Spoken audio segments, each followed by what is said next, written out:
Have you ever air layered figs really late in the summer and they just never fully rooted and got going before the temperatures started dropping, and it got too late to sever them from the plant and keep them alive? I know, that was a long-winded question. I think we've all done that from time to time. Later on in the summer, we get overzealous and we're just like, you know, we still got plenty of warmth left. Let's just air layer everything else we got and see what we can get to take. Well, then the problem comes up. You get into like September, October maybe, and depending on where you're at in the country or the world, the temperatures start dropping at night especially, and you're just not getting them rooting as quickly, or the root growth slows down completely to where nothing's happening, and the plant might actually even be going dormant. And now you're in a problem where you've got a semi starting to root air layer that could be a viable plant, where you would normally in like July or beginning of August cut it off from the parent, pot it up and let it continue growing and leave it in the pot outdoors. Or if you're in a colder region, put it in a garage. But now you're in a situation where it might be October or November where it's just too cold. Thank you, Big Jim. It's just too cold, and there's just nothing you can do with that thing other than what I ended up doing. And I think probably a lot of you have done this before. I don't know that for sure. It's the first time I've ever done it. I usually just kind of give up on them and walk away. Jim, geez.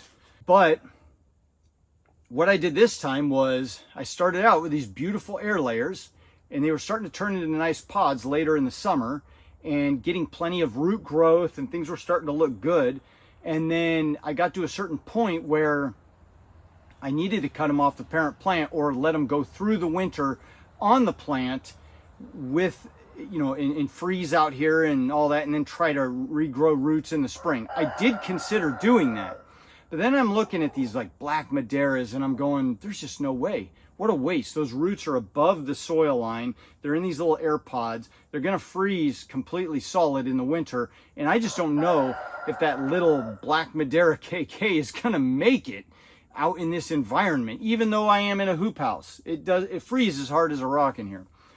So I said, you know what, let's just cut these things off, leave them in their root pods and take them into a warm environment. And so that's exactly what I did. And in that warm environment, I put them under some T8 bulbs, fluorescent bulbs, and now I've got them switched out with a few LED bulbs, but they're all T8 bulbs, 32 watts each, so not a whole lot of wattage. And it was in a semi-warm room, somewhere 65, 70 degrees. And I just left them in their root pods, and I just let them start to slowly grow roots. And they did that, some of them. They were growing roots in the little wraps that I had them in, which I thought was great. And then we got to a certain point where those roots started to turn brown a little bit. It's like they got to a point where they could only handle so much, and then they said, we've had it, Mike. You've kept us in these little containers for too long. But I was excited that I got them to continue rooting in a warmer environment, even though they were severed from the parent plant. So here we are. Anyway, after all that, I've potted these things up into bigger pots, and I've got them growing in some grow tents under some beautiful lights. Let's go see how all of this has turned out at this point. So this is amazing. Check this out. This is pretty much all of those plants that I took as those kind of partway rooted, some of them not even rooted air layers. And look at what they've done. I mean, this is absolutely insane. I used to give up on these at the end of summer. Now I might be getting a little bit of a wrist slapping for that. And there's probably plenty of you out there who never gave up on them. But, you know, we've got so many figs, sometimes it's hard to know what to do. But this is what happens when you don't give up on them. This is insane. There's my black Madeira KK. Now, this was one of them I took off earlier, and it did have some roots. And look at how it took off. It's just thriving. It's insane how well that thing's doing. I almost gave up on that. It's a beautiful plant. And then we've got, let's look at this. This is that Ben's Golden Riverside. I just didn't know that it was going to turn into much, but it had roots. So I said, let's do it. And look at that thing, just beautiful, thriving. Look, new little growth coming out, just constantly new growth after new growth. Beautiful textured leaves. Look at that.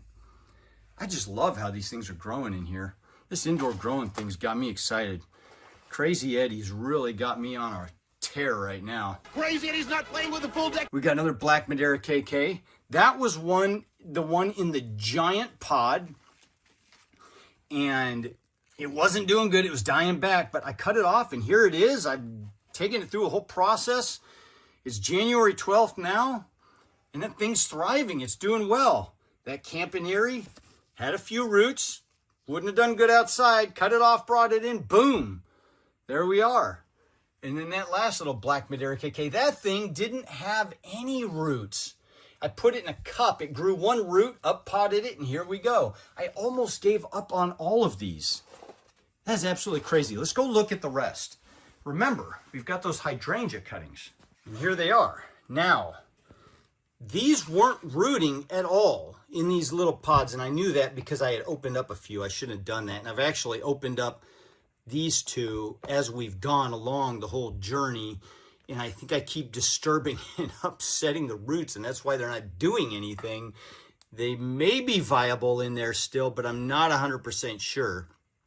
But these two I've left alone, and of course, by leaving them alone, you just let them do their thing. And look at that. We got new growth. Those buds are starting to open up. We got this one right here.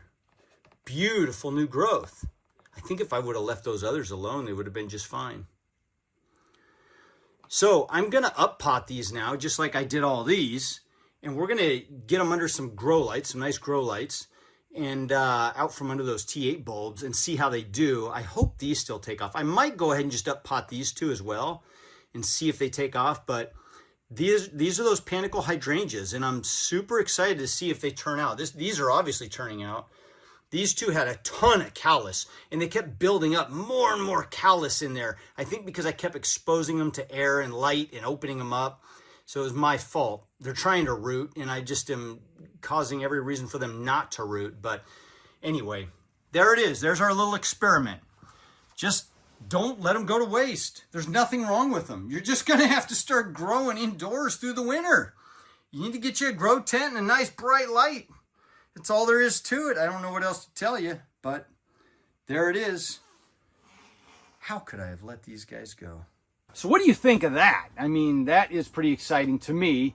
If you want to air layer these things in late August, September, and it's still warm, just start your air layers. And then in October, November, cut them off and take them indoors. It worked for me. Why wouldn't it work for everybody else?